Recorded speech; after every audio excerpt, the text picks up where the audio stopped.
ओम श्री रामचंद्र परब्रह्मणे नमः। श्री गुरुभ्यो नमः। श्रीमात्रे नमः। श्री गणेशाय नमः।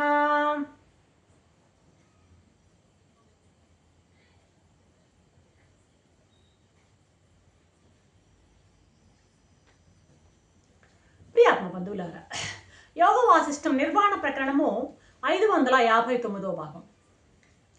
ఏమంటున్నాడు భగవానుడు? నీకు కర్తృత్వం లేదు, కర్మలు లేవు అంటున్నాడు. మరి లోకంలో ఎవరికి కూడాను కర్తృత్వం లేదు, భోక్తృత్వం లేదు. ఈ వాస్తవానికి కర్తృత్వ భోక్తృత్వాలన్నీ కూడాను అజ్ఞాన రూపంగా వచ్చినవే. ఎవరికి జీవుడికి అజ్ఞానం ఉన్నందువలన అజ్ఞాన రూపంగా కర్తృత్వ భోక్తృత్వాలు కలుగుతున్నాయి.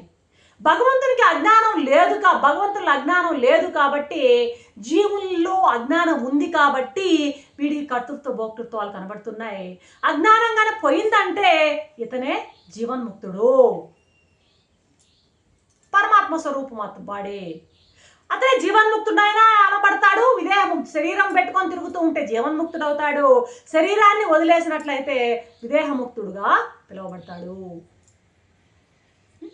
కాబట్టి అహం బ్రహ్మాస్మి అని ఎవరైనా అనుభవపూర్వకంగా దాన్ని బాగా భావన చేసినట్లయితే వాడు బ్రహ్మమే అయిపోతాడు. అహం బ్రహ్మాస్మి అని ఎవరు అనుకున్నా సరే బ్రహ్మం అయిపోతాడు. వాడు దేవతలు కానీ, ఋషులు కానీ, నరులు కానీ ఎవరైనా సరే కేవలం నీ అజ్ఞానంలో నీకంతా ఇదంతా కనపడుతుంది. ఒక స్వప్నం లాగా, ఒక ఇంద్రజాలం లాగా కేవలం అజ్ఞానం వల్లనే ఈ సృష్టి అంతా నీకు గోచరిస్తూ ఉంది. అంతేగాని దీన్ని సృష్టించింది ఎవరు? ఇందులో కర్త ఎవరు? భోక్త ఎవరు? అజ్ఞానంలో అంతా ఉంది. కర్త, భోక్త, సృష్టి అంతా జ్ఞానంలో ఏది లేదు. అవధానం అనేది లేనట్లయితే, సమస్తం అటెన్షన్ అనేది లేకపోతే, దాని మీద కేవలం దాని మీదే దృష్టి అనేది లేనట్లయితే సమస్తం వచ్చి ఈ జగత్తంతా వచ్చి నెత్తిన పడుతుంది అంటున్నాడు ఇక్కడ వశిష్ఠ మహర్షి. చూడాలా వీళ్ళ విచారాల సరణిలో భాగంగా.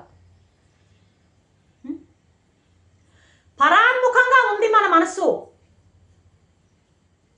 ప్రత్యేకముఖంగా లేదు. అయితే పరాన్ముఖంగా ఈ జీవుడు, ఇక్కడ ఉన్నటువంటి మనస్సు, జీవుడు, జీవాత్మ పరాన్ముఖంగా పరిగెత్తు ఉంది.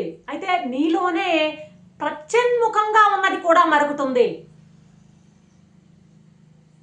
పరాన్ముఖంగా లేనిది ఒకటి ఉన్నది.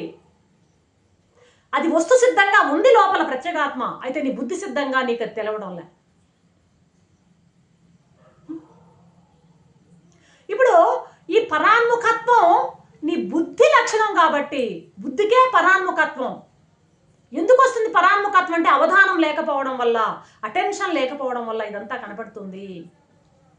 మరి అవధానం ఉన్నది, ఏదైనా ఉన్నది అంటే లోపల ఉన్నది, అవధానం ఉన్నది లోపల ఉన్నటువంటి ప్రత్యేగాత్మ. అర్థమైందా? అనవధానంగా ఉన్నది ఒకటి ఉంది. ఏమిటది? అదే అనవధానంగా ఉన్నది ఒకటి ఉంది. అనవధానంగా ఉన్నది ఏది? ఏంటది అనవధానంగా ఉన్నది? మహాచిత్తు, మహాసత్తు అని పేరట దానికి. అవి ఎక్కడో లేవయ్యా, నీ దగ్గరే ఉన్నాయి.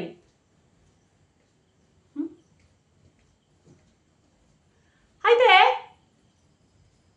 ఎందుకని నీవు వాటి యొక్క మహత్వాన్ని నువ్వు ఎందుకు పొందలేకపోతున్నావంటే నీకు అవధానం లేకపోవడం వల్ల. ఆ అవధానమే కనుక ఉన్నట్లయితే నీవే మహాసత్వి, నీవే మహాచిత్వి. అక్కడెక్కడో లేదు పరమాత్మ, అక్కడెక్కడో మహాచిత్తు, మహాసత్తు లేదు. నీ దగ్గర అల్పసత్తు, అల్పచిత్తు ఉంది కాబట్టే నువ్వు అక్కడెక్కడో అని అనుకుంటున్నావు. నువ్వు అవధానం పెట్టుకొని చూచావన్నట్లయితే ఆ మహాచిత్తు, ఆ మహాసత్తు ఎక్కడో లేవు, నీలోనే ఉన్నాయని నీకు అర్థమవుతుంది. ఆ మహాసత్తు మహాచిత్తు ఎక్కడో లేదయ్యా, ఎవరో కాదయ్యా, నువ్వు నేనే. చూడాల విచారాల సరళ ఇది. మనం గన పెరిగిపోయినట్లయితే ఏమవుతుంది? అది ఆ మహాసత్ మహాచిత్తుగా పెరిగిపోయినట్లయితే అల్పచిత్తు అల్పసత్తు తరిగిపోతుంది. కేవలం ఇదంతా కూడా పెరగడంలోనూ తరగడంలోనే ఉన్నది. ఆ మహాసత్తు మహాచిత్తు ఎప్పుడు ప్రకాశిస్తూ ఉంటుంది. నువ్వు చూడకపో, దాని పాటికి అది ఎప్పుడు కూడాను ఆ మహాప్రకాశం అది వెలుగుతూనే ఉంటుంది, ఎప్పుడు వెలుగుతూనే ఉంటుంది. అది దానికి తమస్సు ఎప్పుడు లేదు.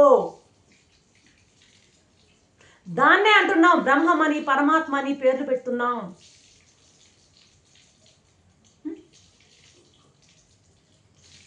అది నిజమైన మన స్వరూపం.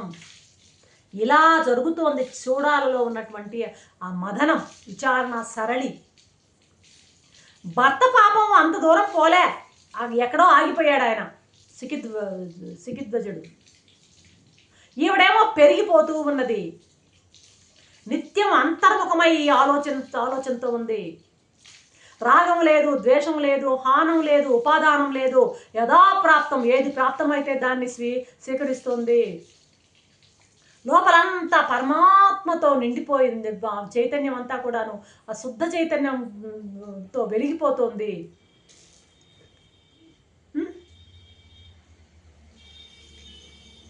ఈ విధంగా ఆమె సాగుతూ ఉందన్నమాట. ఆమెలో విచారణ, ఆమెలో సాధన. ఈ లోపల జరిగే అంతర్మదనం అంతా భర్తకు కూడా తెలియదు. అంతకంతకు ఈమె ఆధ్యాత్మికంగా బాగా తేజస్సు పెరిగిపోతుందట.